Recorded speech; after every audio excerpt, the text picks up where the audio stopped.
Thank you. Yes. All right, we can see the roads, the storm has made its way to the city. Yep. Roads are wet. Widespread rain across the Wasatch Front impacting the evening commute. You've seen vortex radar on your screen throughout the broadcast. These cells have been very impressive. Let me show you. This was our time lapse. This afternoon, it was beautiful. Blue skies, sunshine, but all of a sudden, 2, 3 o'clock, clouds started to bubble, storms started to brew. They came over the Ochre Mountains. They came in from the north. They came in from the south.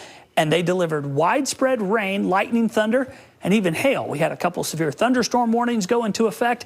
And it wasn't just northern Utah. This is Canyonlands in southern Utah, where a huge storm is bringing lots of rain to the Red Rocks.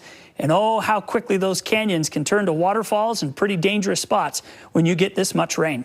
New updated total coming out of Saratoga Springs, 1.33 inches of rain today. A deluge opened up over Saratoga Springs, Eagle Mountain area, and it just creamed them. 116 in Loa, Eagle Mountain 111. We were on site doing stories about basements already flooding from yesterday's rain. Well, there's some insult to injury. It's just keeps coming. Highland 1.07, Harriman 0.65, Bountiful Bench has now moved up to 0.65, and Kaysville 1/3 of an inch. This is 2 to 3 times what we've had all summer long in certain areas. So it's been phenomenal, but it does come at a cost. Richmond getting hit extra hard right now in Cache Valley. Garden City, Lake Powell, or excuse me, Bear Lake getting hit hard. Bountiful. Look at that line that went through and dropped that almost 3/4 of an inch. East side of the Salt Lake Bench up into Parley's. In that square, we've got 47 lightning strikes and severe storms in Lehi up towards Colville.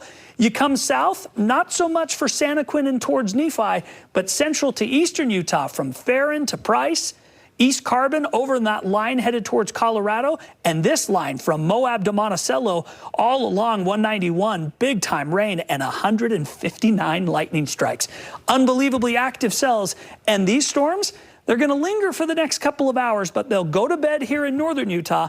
They'll be back over eastern Utah tomorrow. Look at the cool air. We're down to 69 right now in Salt Lake City. Price is at 66. Moab 79 with 81 degrees in Blanding. St. George, sunny, hot. They're 99. Satellite and radar. Everything was in place. We just needed the heat to fire things up, and that's what's happened this afternoon. The storms go all the way up into Wyoming and into eastern Idaho, but watch what happens tonight. Things quiet down, and tomorrow, the Wasatch Range over into the Uintas, a little bit over into the Uinta Basin, and then all those storms kind of drift out. We dry things up over the next couple of days. We'll bring in more sunshine, and temperatures climb back to the 90s along the Wasatch Front and 100 plus in southern Utah. Mostly sunny skies tomorrow. Central southern Utah will be significantly drier and warmer. 93 in Moab and Hanksville, 80 in Monticello, and 91 in Kanab. St. George tomorrow, flirting with 100 degrees. And then we'll be above that all the way through Saturday. We'll bring in another chance for thunderstorms on Sunday and Monday, with overnight lows going from the low 70s to the mid 70s as we head through the next 7 days.